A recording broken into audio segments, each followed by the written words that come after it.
way back in 2011, before the Josh Rosen era. Do I expect that to happen? Do I expect the first loss against Modern Day at home? No, but I think it's very possible if Modern Day is able to execute and St. John Bosco is not able to execute. Now, the Braves rested Anselm Ume, they rested Jarrett Harrell, they rested Christian Gilbert, they rested Jerry Balter. I mean, they rested a lot of the guys on the offensive side in the 65-7 win against Crenshaw. Joey Chenoweth, the senior, getting this time to shine, had three touchdown receptions from Josh Rosen, as Rosen was able to have a fantastic game against the defending city section champion Crenshaw Cougars. Sean McGrew also caught a long touchdown pass out of the backfield of the screen. And, Lightning McGrew, once he gets loose, he's gone. McGrew, he was successful against Modern Day last year, and that's going to be the big storyline coming into the game this year. How's Sean McGrew going to fare against what a lot of people are calling the best defense in California? Malik McMorris, he steers it. Ben Humphreys, the Duke commit, he's also helping out in the secondary as well. So this is a defense that doesn't really have an Achilles heel. You can get to their offense. Their offense is nothing really to write home about. A lot of new guys. Noah Lowry in his first year as the head man. Is his name Noah Lowry? Jack Lowry. Jack Lowry's the guy, the quarterback, taking over for Chase Forrest, who's now at the University of Cal. So a lot of question marks surrounding Modern Day's offense. They're coming off of an emotional high, a 1-point victory against Westlake, where Westlake had a chip shot field goal to win it at the end, but they did miss. So Modern Day is a couple of breaks away from being a 4-1 team themselves. St. John Bosco, the lone loss, coming on the road in a weather-delayed game against the Bishop Gorman Gales, who now rank number 1 in the nation. So this is a very even matchup coming in. Most of the rankings, for whatever reason, have Modern Day at number 1, and St. John Bosco is at number 2 in Southern California rankings. I expect that to flip-flop. I really think Josh Rosen and the offense, the way they move with that no-huddle spread, I don't know if you remember this from last year, Nick, but come the third quarter, come the second half, Modern Day, their defensive lineman, even their best guy, Malik McMorris, he had his hands on his hips. He was tired. The defensive line was tired. The secondary, they could not keep up with the athletes that St. John Bosco had on the offensive side. Now, certainly St. John Bosco doesn't have what they did have last year, but Anselm Ume, Jared Harrell on each side, those are big threats to go deep. I like Josh Rosen in this game. I like Sean McGrew to have a big game himself. I think Bellflower, Brave Nation, we're going to take a big sigh of relief after the Braves knock off the Monarchs at home if they can execute offensively and limit Modern Day on the defensive side. Well, what's amazing is that you mentioned St. John Bosco hasn't lost a league game in over 2 years, but this game against Modern Day is about as close as it could possibly get to St. John Bosco losing. I mean, the Braves, this is about as even as a matchup as they've ever had in league play for the last few years. And Bosco's been able to dominate not only with Sean McGrew, but also the running of Josh Rosen. And as we bring in a Chris Mortensen style, I mean, the Adam Schefter, per se, of Spreaker.com, Dan Gadino on. And wow. The thing with Schefter and Gadino here is that you guys are so in tune with the quarterbacks, and there are a couple of good ones that we'll see Friday night at 7:30. Josh Rosen leading for St. John Bosco, and obviously for both of these ball clubs, they've been able to pass with regularity. Who will be able to get the upper hand, per se, in that game at Bellflower? Well, thank you for that introduction. Wow, that was really nice of you, Nick. But so what if St. John Bosco has the number 1 pocket passing quarterback in the country? Modern Day's got a pretty good guy on their side. I mean, Jack Lowry, he doesn't have any offers yet, but he's a highly coveted quarterback all of a sudden because of his performance in the Elite 11 up in Oregon during the summer. So you can't count him out. He's a guy who protects the ball well. He hasn't thrown a single interception yet in this young season. 5 games without a pick. Not bad. I mean, Josh Rosen himself has 1. So he tops him right there in the turnover category. He's passing a little bit under 58%, a little bit under 60%, but that's only because he doesn't get a lot of looks. He's a run first team in Modern Day. The team that's going to just hand off the ball to their go-to guys in the backfield. And that first guy would be Nick Hutchinson, who's averaging 6 yards a pop. That's not bad. So Mater Dei is just going to hand off that ball and then look to go deep with that play action. And Yeah, and just to touch a little bit more on that, Lowry has some targets that can make some plays, starting with Ben Humphreys, who, as a senior, is about ready to make his hay at the Division I level. Dan, you think that Lowry will be able to have his way against the Bosco defense, which is starting to come into the fold off of that big defensive effort against Crenshaw High School? Well, that's a tough question and a good one, too, because it's still the biggest question mark. We talk about it all year. You're missing 8 guys, 8 starters from last year, so that's big right there. That always will stand out until they win the championship, right? I mean, against Crenshaw, we can't really say if that's the Bosco defense that we will see against Mater Dei, because Mater Dei has got weapons that are nationally and highly recruited, like their tight end. What's his name? Chris. Kyle Pennington, the Wisconsin Kyle Pennington. That's right. The guy's huge, 6'5". He's like an Alizé Jones. Exactly. That they saw in Las Vegas, and they had trouble with him. Alizé Jones caught everything. So is this guy going to do everything? Is Pennington going to be the guy who's just like going to open down the middle? It seemed like Alizé Jones was always open down the middle, only because of his size, and he's so sure-handed, and he actually led the victory against Westlake. He caught a big touchdown in the end, and fortunately they escaped with a field goal block. So expect Mater Dei to compete in this one, and I wouldn't count them out from becoming state champions themselves next.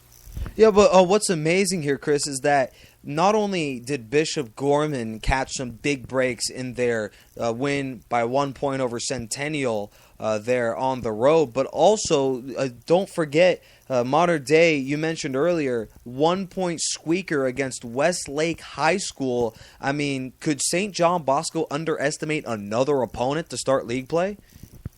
Absolutely not. I mean, St. John, having gone to St. John Bosco and seeing the hype around Mater Dei Week, as they call it around campus, I mean, there's a rally. They dress up somebody in a butterfly mascot because the Monarchs are the Monarchs, and Monarchs are basically a butterfly. If you didn't know, that's your educational lesson. I don't think anyone knew that. Yeah, so Monarchs are butterflies. Who knew that? But let me tell you something, Denny. Please do. No, but I mean, there's no way that Bosco will ever underestimate Mater Dei. Mater Dei, one of the most storied high school football programs in the nation.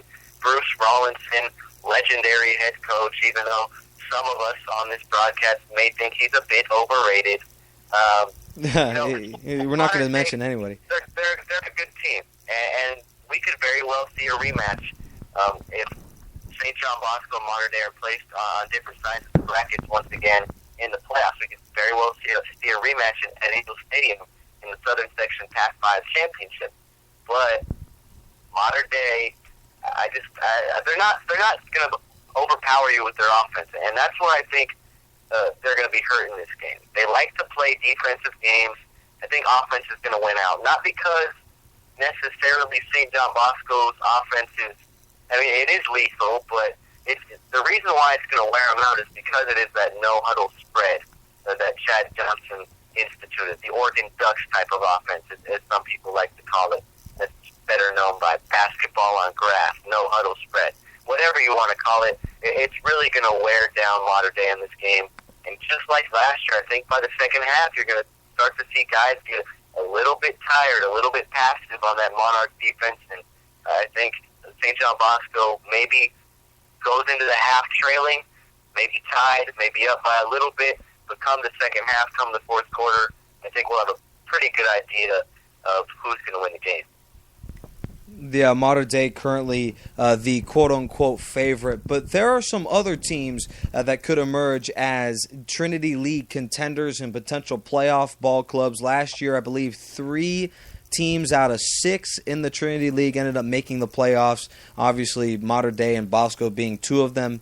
The third, if I'm not mistaken, was that Servite High School or no? Well, four teams made it in. Yeah, Orange Lutheran made it in too. They did make it in. Wow. That's a huge surprise given that they didn't have the best Trinity Leagues, maybe even 2 and 3, I believe, was their record out of the Trinity League. But 4 teams must emerge if everything goes as planned this year. What are the 4? We'll start with Dan. Okay, first off, it's the best league in the country, the Trinity League. I mean, you've got all the teams in the Trinity ranked in the top 25. That just screams out success. I gotta go with Modern Day to get in, only because Bruce Rollinson he's always got his team prepared, and they're always ranked in the top 5, so you gotta have them automatic. St. John Bosco's a buy-in, of course. But then here's the emerging star right now. Jay Sarah ranked 7th in state and undefeated at 5. And sure, they have a weaker schedule, but don't count them out. Expect them to just probably struggle against Modern Day and St. John Bosco, and then probably win out the rest of the league. I wouldn't count them out. And then my last one, I can't turn my back on them, and I have to say Servites because they're always so battle-tested. I mean, already going up against De La Salle, a game that they lost there, but taking on Centennial, taking on Bishop Gorman, so they're prepared for the playoffs. We could say technically now, Nick. Yeah, see, that's what's so amazing about the Trinity League is you look at the you look at the players that are on these teams, and I mean, next year you'll see all of the same players on Division I ball clubs. I mean, Bosco, they sent 9 starters. There's only 22 players that play, and I believe they graduated something like 15 or 16 players. Well, how about 9 of those 16 at Division I universities, and most of them are starting as freshmen. I mean, Shea Fields at Colorado, to just name one of many. Chris, who are the 4 that come out of this highly touted Trinity League? As far as looking at players going to the next level, obviously you got to throw Josh Rhodes in there. I think you got to give some love to the Santa Margarita quarterback, KJ Costello, who's starting to pick up offers from just about everywhere. Even though he's just a junior, he's going to have next season to get even better. You look at Servite High School. I like 2 guys on that team at the Division I level in the coming years. Travis Waller, the Oregon commit, and their wideout, Equinamius St. Brown, who a lot of people don't know about, but he's a very highly rated wide receiver as far as getting to the next level, and I like him a lot. But the best player, in my opinion, in the Trinity League is Keyshawn Lucier South, the defensive lineman for the Orange Lutheran Lancers. Last year, against what is now, and no offense to him, because Damian Mama, I know you're listening. You're my brother. But Keyshawn Lucier South, as a junior last year, went up against Damian Mama. And Keyshawn Lucier South beat him like a drum. He got to Josh Rosen on multiple occasions, sacked him 2 or 3 times at least, and had Orange Lutheran up 17-14 at the half. Obviously, that didn't hold. Once again, St. John Bosco's up-tempo offense was able to tire out the defense. But Keyshawn Lucier South offers from just about everywhere. He is the best player, in my mind, in the Trinity League. A lot of people probably won't agree with me on that because he is a defensive player. You can only do so much as a defensive player. But I see him making the biggest impact at the next level out of any guy at the Trinity League right now. You got to give some love to Jay Sarah quarterback Nick Robinson, who's getting a couple of looks here and there from the Division I ranks, and of course, modern day Kyle Peniston. We talked about him a little bit earlier. One of the top-rated tight ends in California, Ben Humphreys, Malik McMorris. So, I mean, the talent is unlimited in Trinity League play. It is absolutely bananas how good each and every one of these teams are. And I'm just so excited that it is finally time to start league play. We're going to see these teams' true identities. You look at Santa Margarita, their only loss to Bishop Gorman. You look at St. John Bosco, their only loss to Bishop Gorman. Servite High School, losses to De La Salle and Bishop Gorman. Walker Day, undefeated. Jay Sarah, undefeated. Orange Lutheran, 1 loss in overtime to Corona Centennial. So, I mean, wow. You're losing to very quality opponents week in and week out if you're the Trinity League.